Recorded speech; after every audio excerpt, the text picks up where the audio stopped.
as Dave said in commentary there, that result throws Group C wide open. Napoli top the group now on 4 points. Liverpool second on the head-to-head ahead of PSG, and Red Star bottom with 1 point. That's the first reaction we've heard from Jurgen Klopp. Graham, you watched that game live on Virgin Media Sport with us. Is that a fair summation? Not calm with the ball, the gap in defence for the goal, and Napoli deserve to win. Yeah. Liverpool played second fiddle throughout tonight, you know, to a very energetic Napoli team.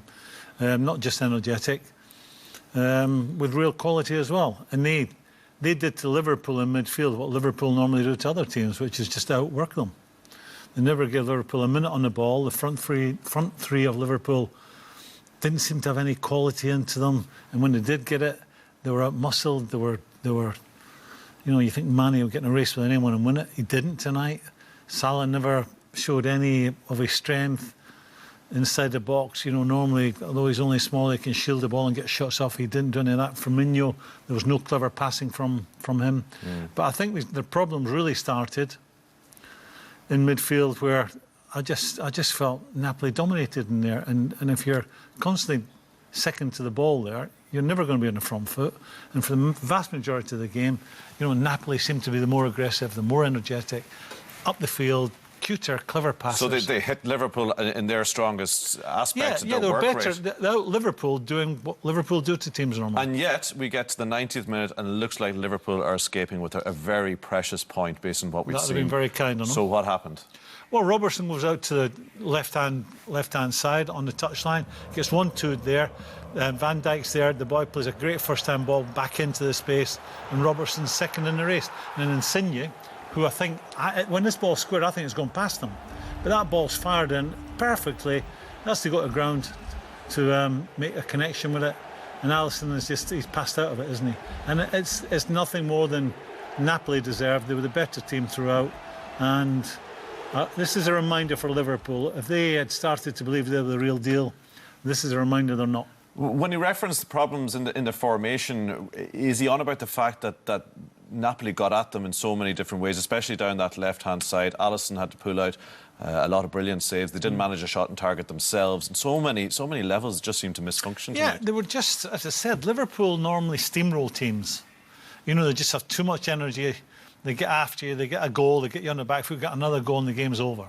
Well, tonight, you know, I just felt that what they normally do to teams was done to them tonight, and they just couldn't stand up to that challenge. You know, and you're looking for some period, you're thinking the pace of Napoli will drop, the intensity will drop, and Liverpool will get their passing game going, the front three will then be brought into it, and they'll start to create things. And that never happened. There was a period, maybe after an hour, you think it's happening, and then Napoli made some changes, some subs, and they got the momentum back again. And this just mentioned there, the amount of attacks that Rui, the left-back, was able to get on the left-hand side. Was Trent Alexander-Arnold incredibly exposed tonight? Yeah, that was a big learning curve for him tonight. You know, James Milner was on that side, so you think that's going to help him, but they ended up having to take James Milner off, put Henderson out there and Fabinho in the centre of midfield. But time and time again, they were getting down this left-hand side, Liverpool's right, and getting crosses in. I mean, this is a clearance off the line from Joe Gomez. We see, again, from this left-hand side, one where Liverpool get really lucky, where it comes off the crossbar eventually after that's a shin, that's not a foot on the ball. But Liverpool get lucky. And as you said already, Alisson made some really good saves tonight. This is the first time I had a chance to see Alisson worked, and he stood up to it. My goodness, he worked tonight. He stood up to it. He got lucky there. But for me, it's a wake-up call for Liverpool. It's a reminder that they ain't the finished article, and there's still work to be done.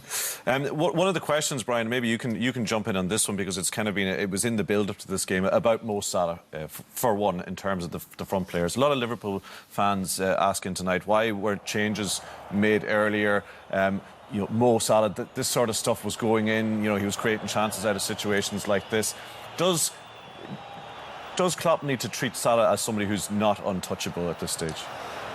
Well, I think he's shown that already, that he sees him as not untouchable. He's taken him off in game. He took him off at the weekend and they got the equaliser. He's used the squad a little bit. Sturridge has come on. Sturridge has started games. So I think by substituting him a couple of times already, he's shown that he's not untouchable.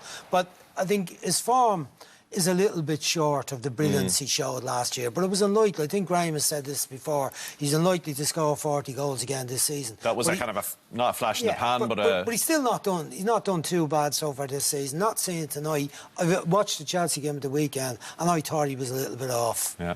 OK, let's talk about the PSG game, by the way, lads. Talk about bouncing back, a 6-1 win over Red Star Belgrade, a team who you said were incredibly poor.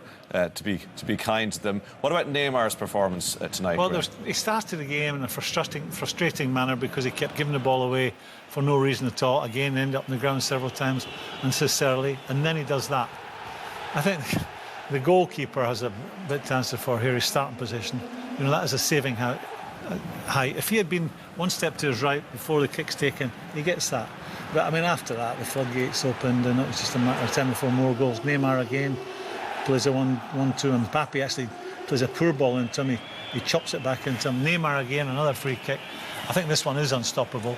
But I mean, that's top corner, going outside the post, then drifting back in. That is unstoppable. But Red Star were so poor. And that's not the kind of match where we test PSG's credentials. No. I'm looking at that, and I'm thinking Liverpool will be all right tonight because Napoli only got a 0-0 draw there. So you're thinking Red Star so poor, Napoli can't be that good. But it just shows there's no logic attached to football at times, Tom. And Liverpool have that double header against Red Star now, which they'll be hoping to get 6 points from.